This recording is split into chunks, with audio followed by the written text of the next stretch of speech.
बिस्मिल्लाहिर्रहमानिर्रहीम। सभी दोस्तों को मेरी तरफ से अस्सलाम अलैकुम। हज़रत सैयदना अबुल अब्बास अहमद बिन मोहम्मद रहमतुल्लाह ताला अलैह बयान फरमाते हैं, एक मर्तबा हज़रत सैयदना गौसे आज़म रहमतुल्लाह ताला अलैह जामा मस्जिद मंसूरी तशरीफ़ ले गए।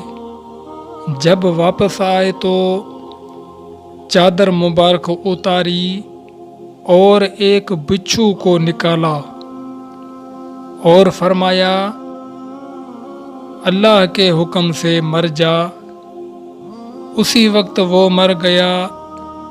फिर इरशाद फरमाया, ए अहमद, जामा मस्जिद मंसूरी से यहाँ तक उसने मुझे 60 मरतबा डंक मारा है।